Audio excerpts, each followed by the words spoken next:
বছর ঘুরে আসে 29শে ফেব্রুয়ারি, কিন্তু এবার সেই দিন নিয়ে শুরু হয়েছে অন্যরকম জল্পনা।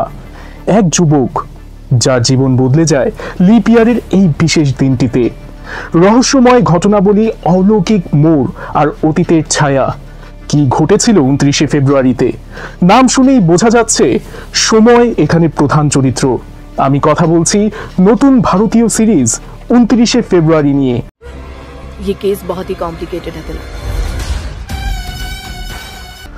গল্পটির কেন্দ্রবিন্দুতে রয়েছেন একজন স্ট্রাগলিং অভিনেতা এবং একজন পুলিশ অফিসার। দুজনেরই রয়েছে অতীতের কিছু রহস্য, যার ফলে দুজনের মধ্যে তৈরি হয় গভীর এক সূত্র। 29শে ফেব্রুয়ারির দিনটিতে তাদের জীবনে বয়ে আনে অভিশাপ। এই দিনটিতে দুজনের সাথে ঘটে যায় বেশ কিছু ঘটনা, কিন্তু দুজনের কপালে লিখিত ছিল মৃত্যু, এবং এই মৃত্যুই দুজনকে বেঁধে দিয়েছিল সময়ের চক্রে। 29শে ফেব্রুয়ারির রাতে মৃত্যু যেন ছিল নতুন 29শে ফেব্রুয়ারির সূচনা। কিন্তু কেন?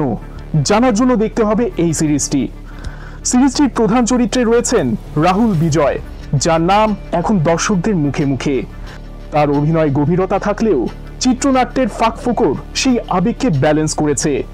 ক্যামেরার কারসাজি ও ব্যাকগ্রাউন্ড স্কোর ছিল প্রশংসনীয়। সময় নিয়ে খেলার বিষয়টি ভারতীয় সিরিজে খুব একটা দেখা যায় না। কিছু দৃশ্য আপনাকে ভাবাবে, কিছু দৃশ্য আপনাকে বোর করবে, তবে রহস্য প্রেমীদের জন্য পুরনো কনসেপ্টের উপর নতুন একটি দুনিয়া আনলক হতে চলেছে। তাই আর দেরি কেন? দেখে ফেলুন পবন কুমার পরিচালিত আন্ডাররেটেড মাস্টারপিস 29শে ফেব্রুয়ারি।